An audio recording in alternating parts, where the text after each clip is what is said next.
to help contextualize how exactly Palestine's statehood constraints due to the Israeli apartheid state have historically shaped the overall economic landscape to the current day, I spoke with Dr. Rami AlAzzeh, economist at the Assistance to the Palestinian People Unit, UNCTAD, the United Nations Conference on Trade and Development.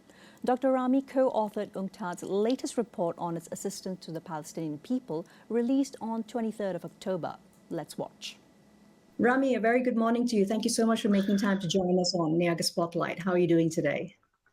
I'm good, and thank you for having me. Good morning to all your audience. Thank you very much. Now, Rami, let's get started off by me asking you, of course, keeping in context the wider Israel-Hamas conflict and the ongoing genocide, actually, that has been occurring, is focusing on the Gaza Strip almost a month on. What are actually the limitations that the Paris Protocol signed way back in 1994, and how has it actually impacted the Palestinian economy up to the present day? To what extent does the Palestine have actually control over their own economic destiny?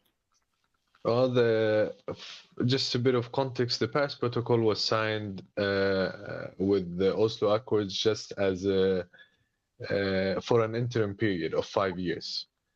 So this was designed for an interim period and not to carry on for 3 decades.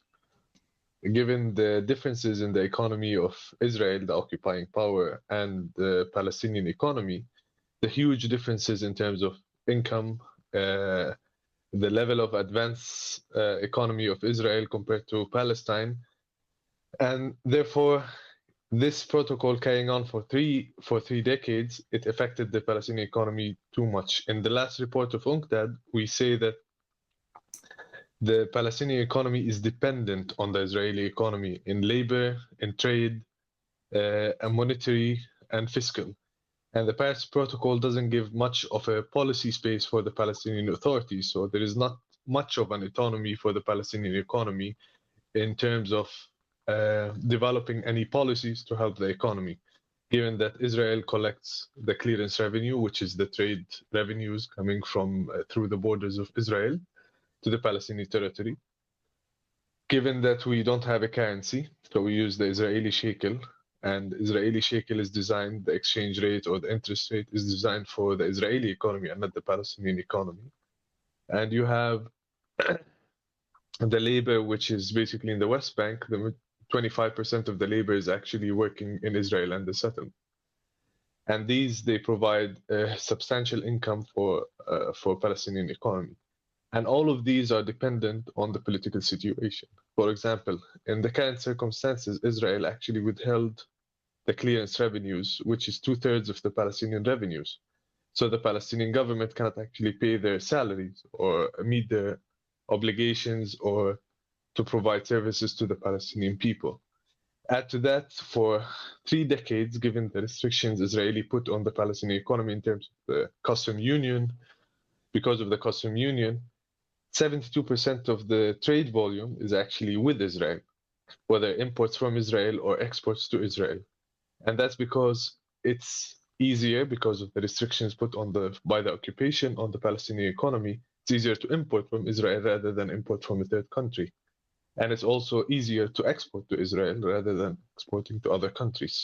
Taking this bigger picture that you have very richly painted for us, also looking at inflation and the shrinking fiscal space, in particular looking at the impacts of the COVID-19 pandemic and how did that actually add on many more layers of deprivation for the Palestinian population themselves in the occupied Palestinian territories. Yeah. So in every economy, you have the fiscal policy and the monetary policy, where the government can use these policies in order to mitigate a shock or the impact of a shock on the economy. While for Palestinians, they don't have these tools where they can actually try and mitigate the impact of a shock like the COVID-19. And after 3 years of the COVID-19 pandemic, the Palestinian economy has not yet recovered from the pandemic, and we still look at GDP levels and GDP per capita levels way below the 2019 levels pre-pandemic, and that's mainly due that the Palestinian economy cannot actually is very vulnerable first, and cannot, for policymakers, they cannot use the normal policy tools for policymakers in order to mitigate the impact of such pandemic in any other country. Exactly. And moving on from there into the economic disengagement plan, which was proposed by the Palestinian Authority in their 2021 to 2023 National Development Plan. What are Yeah. some of the strengths as well as the limitations? And to what extent or in what areas has this policy been seen to bear some fruit at least? All the disengagement plan is a very ambitious plan, and it's also in my opinion, it's a political plan in the sense the Palestinian economy, after 3 decades of Paris Protocol and Oslo Accords and the end of the interim period 25 years ago, they wanted to disengage the economy through developing certain sectors and to reduce the dependency on the occupying power. Well, the thing is that the majority of the policies cannot be implemented given the Paris Protocol framework. And also all the restrictions, given that most of the variables that plays a role in the economy in Palestine is actually exogenous. It's actually done by the occupation, whether you have a round of a war in Gaza, or whether you have expansion of settlements, whether you have withholding of clearance revenues. So even the fiscal space to implement such an ambitious plan is not there. If the Israelis or the occupying power basically at any point can cut 2/3 of the Palestinian revenues, add to that the decline in foreign aid, add to that the restrictions on trade, add to that the pandemic recovery, it's all multi-layered restrictions that cannot actually allow Palestinians, given that they don't have the policy space to achieve such disengagement plan that they put. It's hard for Palestinians, whether it's a message that they need to do so after 3 decades of depending on the Israeli or the occupying power economy because of the framework put in place in 30 years ago. I think it's a very ambitious plan, but given the resources, given the policy space they have, it's a bit of an ambitious plan.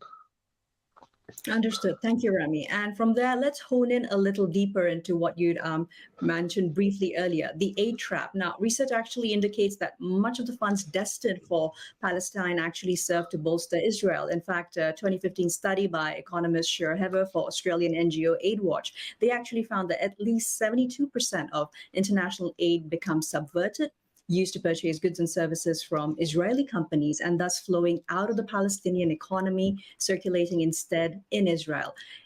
Is there a way to navigate this, especially considering everything that's been happening over the past month in Gaza?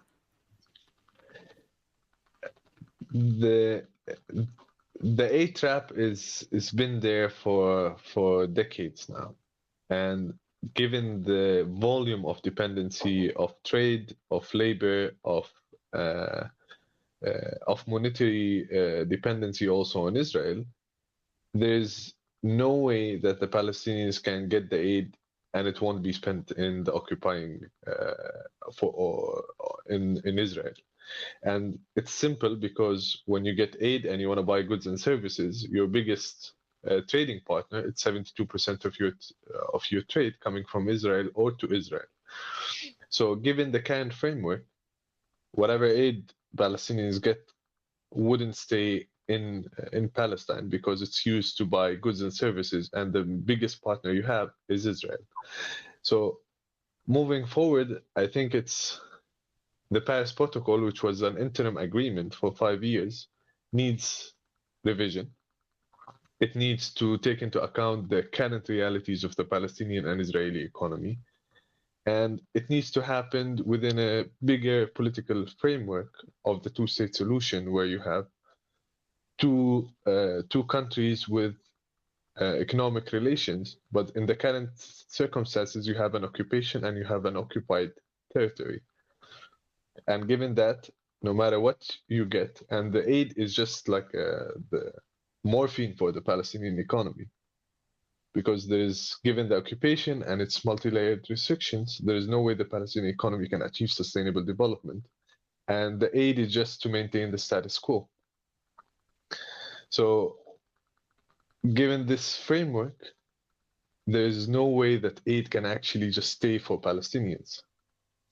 And that's why moving forward, there should be a new agreement that can actually take into account the current realities, and for Palestinians to protect their economy in the sense that it also takes into account how to their productive base, their competitiveness, their state of the economy, and not only depending on the Israeli economy. Thank you for emphasizing that. And I wanted to ask you what kind of economic adaptations or innovations has UNCTAD perhaps noticed have been adopted by Palestinians in response to the blockades that have been ongoing? On Gaza? Yes, in particular. Well, UNCTAD has been calling for ending of the blockade and end of the occupation in line with the UN resolutions, in line with the UN Security Council, in line with the international community resolutions on this. Now, for Gaza, for your audience, Gaza is, for 16 years, it has been an open air prison for 2.2 million Palestinians. And for that, it's basically the food supplies, medical supplies, fuel, everything was actually decided how to enter by Israel. And for 16 years, basically, for a lot of people in Gaza, Gaza in 16 years had the worst economic performance in the world, highest unemployment in the world. We're talking about 45%, and that's the people who remained in the labor force.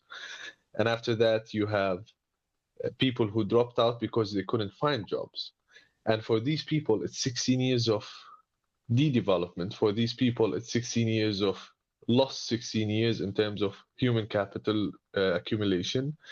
For these people, it's actually loss of hope. When you talk about the head of a household with 6 dependents, when they don't find a job, it's basically increasing poverty enormously when the head of the household cannot find a job, given the dependency rate in Gaza. And I think since the beginning, UNCTAD from 2012 said that Gaza it will be an unlivable place in 2020. We reiterated that in 2015. We had a General Assembly report in 2020 to see the cost of the blockade and the military operations on Gaza, and it was 16 billion over the period 2007 to 2019. 16 billion, and people in Gaza would have been like the GDP per capita would have been 105% higher than what it was in 2019. So all in all, UNCTAD's policy has always been ending the restrictions, ending the blockade on Gaza. Because without that, the people in Gaza has been under blockade for 16 years. And without that, they cannot actually develop. They cannot actually get jobs. They cannot actually have any innovation, because even the simplest materials are not allowed in Gaza, given the dual use list imposed by the occupation on Gaza.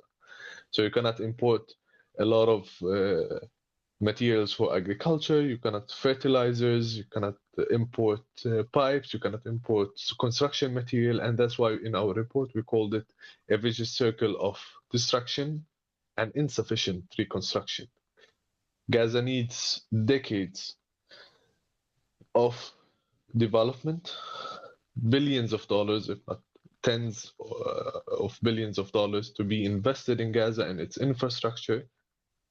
Palestinians need to have access to their natural resources off the shore of Gaza, the gas and oil. And that's why we keep saying that there is a lot of potential, but you have to allow it by ending the blockade, by allowing Palestinians to get to their natural resources, and by the international community to stay the course until Palestinians are sufficient, because apart from ending the occupation, there is no development in Gaza or the occupied Palestinian territory. Absolutely. And Rami, Palestinian workers with permits to enter Israel bring in the equivalent of about 35% of the PA's GDP. How will the recent ban on West Bank Palestinian workers actually affect the Palestinian economy in the months, years to come? This is why in our report we keep saying that the labor in Israel, it's actually volatile, and it depends on the political context. And that's why Palestinian economy's dependency on the occupying power, it's dangerous, because such a shock in a short period would actually affect the Palestinian economy heavily. And in the past month, Palestinians, 25% of the Palestinian labor force in the West Bank, working in Israel and settlements and bringing in 35% of the income coming to the West Bank, is stopped. And this is a huge demand shock on top of the restrictions, the political tensions, the security tensions. And because it's a political decision, it have nothing to do with economics. That's what makes the Palestinian economy very vulnerable, because it depends on Israel of 35 to 40% of its income coming from the Palestinian labor there. And then on top of that, Israel decided to withhold the clearance revenue. So the Palestinian government actually lost 2/3 of its revenues. They cannot pay salaries. They cannot pay the private sector for services. They cannot have any room to support even in Gaza, for example, for humanitarian support. If it was allowed, of course.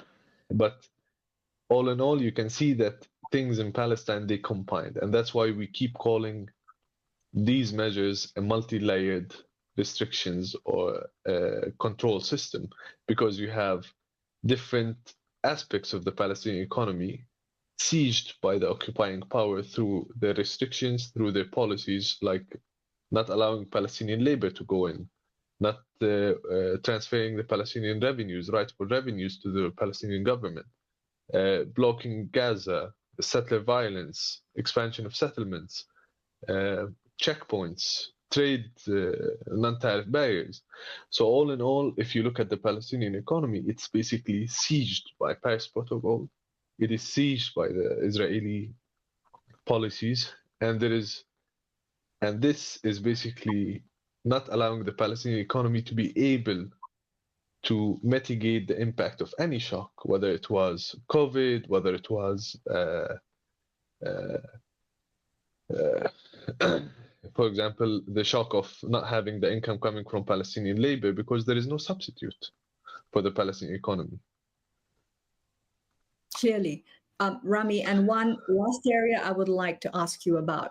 To what extent have or could the Palestinian diaspora contribute to the economy of the occupied Palestinian territories, and what are some of the challenges that have already been observed with this, as far as it concerns funds flowing in from the diaspora? Well, Palestinian diaspora, they help a lot in the Palestinian economy in terms of remittances. Now, when it comes to investment, it's like any other place. You like investing in a place like Palestine, there's a much higher risk in terms of return, because whatever you can invest in might be wiped out, might be restricted, might be taken away. So in that sense, the diaspora can help a lot when things are more stable in terms of investment in the infrastructure, and in terms of diversifying the economy, in terms of helping the Palestinians have access to international markets in a better way. But for the time being, I think the majority of the help coming from the Palestinian diaspora is coming through remittances, which helps the Palestinian economy. But given that it's not actually for the majority of households, and there's a shock after shock, it just can reduce the impact of some of the shocks. But all in all, it's the time will come for Palestinian diaspora to be able to invest, to be able to hopefully come back and to be able to help the Palestinian economy have access to international markets, have better trading partners outside. And this is where the Palestinian diaspora can play a much bigger role than just remittances coming from abroad to Palestinians inside. Thank you. Thank you very much for your time as well as your insights. Thank you. That was Rami AlAzzeh, economist with Assistance to the Palestinian People Unit at United Nations Conference on Trade and Development, UNCTAD.